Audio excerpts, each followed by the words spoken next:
Hi, this is Dr. Lisa Oldson, physician and founder of Smart Weight Loss Coaching. I'd like to briefly say thank you so much to our regular listeners who follow the show and tune in every week.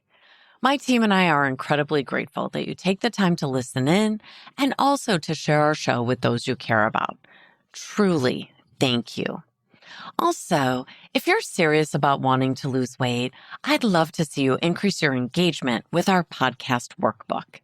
The workbook goes along with episodes number 1 through 50 and propels you to take action to create habits that will help you lose weight and transform your health. It's available through our website at smartweightlosscoaching.com.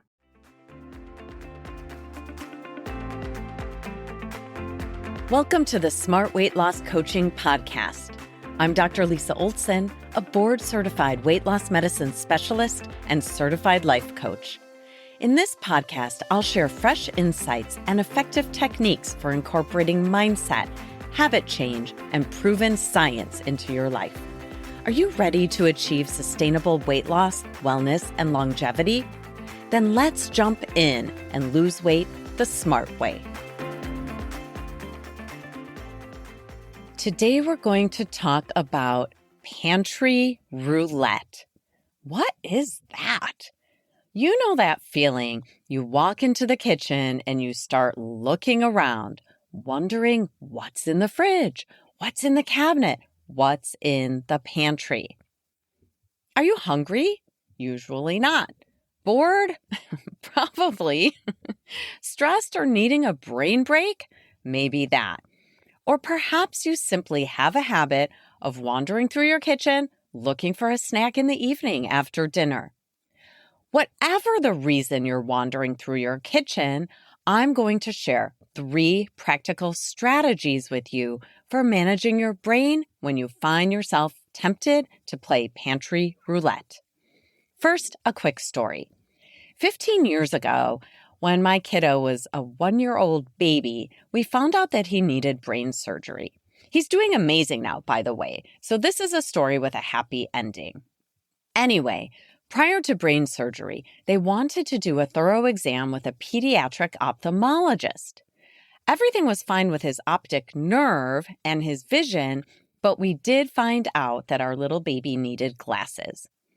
We decided to go all out and buy some really adorable, colorful glasses, blue and green accents around tiny little round lenses. They were the cutest. We put them on, and he took them off. Put them on again, and he removed them immediately. He seemed to think it was a game. We couldn't get him to wear these new glasses. The next day, we had a session with his physical therapist, Debbie. We told her about the glasses situation, and she asked us if she could give it a try. She put them on, and as she did, she simply said, "Glasses stay on." I think perhaps he tried to take them off once more, and she simply repeated, "Oh, glasses stay on." And from that moment forward, my kid has never taken off his glasses except to shower, swim, or sleep. My point? Sometimes we simply have to state the obvious. This brings me to strategy number 1 when you find yourself wanting to play Pantry Roulette. Simply tell yourself, the kitchen is closed. What? That seems too basic, right? Believe it or not, this often works. I like to be specific. Let's say I've finished cleaning up after dinner and I'm walking out of the kitchen. I'll announce in my head, or maybe aloud, "Okay, Lisa, the kitchen is closed for the evening." Try it. You might be surprised. In our group program, we create a huge basket filled with various skills and strategies, most of which revolve around mindset. This one just happens to be a very simple strategy. So go ahead and put it in your basket for future use. Now, what if you forget that you're closing the kitchen and you finish off the salt and vinegar chips before you remember that you meant to close up? No sweat, reset. That's no big deal. It happens anytime we start to practice a new habit or routine. It takes time to remember and time to practice. Sometimes I need to make myself a little sign. I might set it on the counter or at the entrance to the kitchen.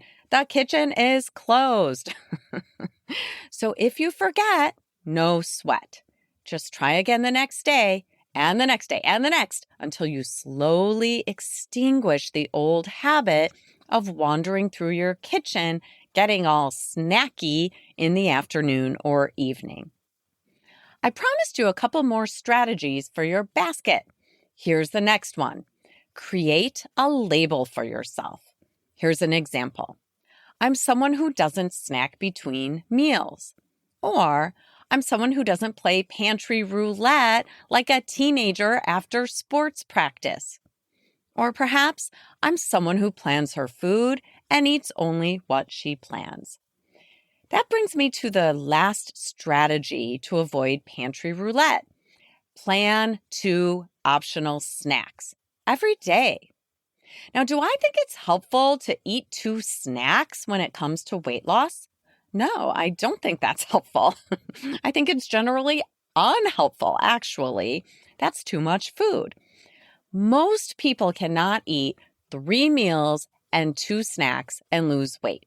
It's hard to make your portions small enough to succeed with 5 eating episodes in a day. But I think the food you'll choose for a planned optional snack is generally a healthier option than a snack you might choose impulsively without any plan. I usually choose one functional snack and one snack that's a bit of a treat, and I write these down every day on my food plan. The functional snack often has a produce and a protein, for example, an apple with almond butter. Or perhaps I'll have carrots and guacamole, or even simply a hard-boiled egg or an apple. My treat plan is generally not a trip to the food carnival, but it might be something like 5 tortilla chips and some guacamole, or an apple pie Lara bar, or a small Siggy's berry yogurt. What if I really want chocolate? I'll simply remind myself, chocolate's not forbidden, but I didn't plan it for today, so it's not an option today. I'm going to eat one of my planned snacks if I want a snack now. And then I'll remind myself that I can plan for a splurgy snack like chocolate tomorrow for one of my optional snacks. If I do plan it, it doesn't mean I'm going to necessarily eat it. It means it's an option if I need a snack. I'd still rather eat a planned snack of a few pieces of chocolate than graze all evening in a game of pantry roulette. Now, you might think there's room to do a deeper dive into mindset when it comes to pantry roulette, right? After all, this isn't typically driven by hunger. So if you're bored or stressed or simply need a brain break, for right now, I'll ask you to practice sitting with that feeling without acting on it. That's all. Working on mindset is a topic that we'll dive into again and again in other episodes. But right now, just sit with it. Identify the emotion. I'm bored. I'm a little overwhelmed. I'm stressed. I'm frustrated. I'm relaxed. And just notice what the feeling is that's driving you into pantry roulette. So, my friends, it's that time again. Time to set your NBA, your next best action. Today, my weight maintenance MBA is to change into walking clothes immediately after I complete this podcast. With my walking shoes on, I'm highly likely to take a brain break and move, whether I have time to do it for 10 minutes or an hour. What's your NBA? Be sure to write it down in your notebook to increase the likelihood of doing it. You've got this. Thanks so much for listening. If you'd like more support during your smart weight loss journey, check out our group coaching program at smartweightlosscoaching.com. Until next time, stay well and stay smart.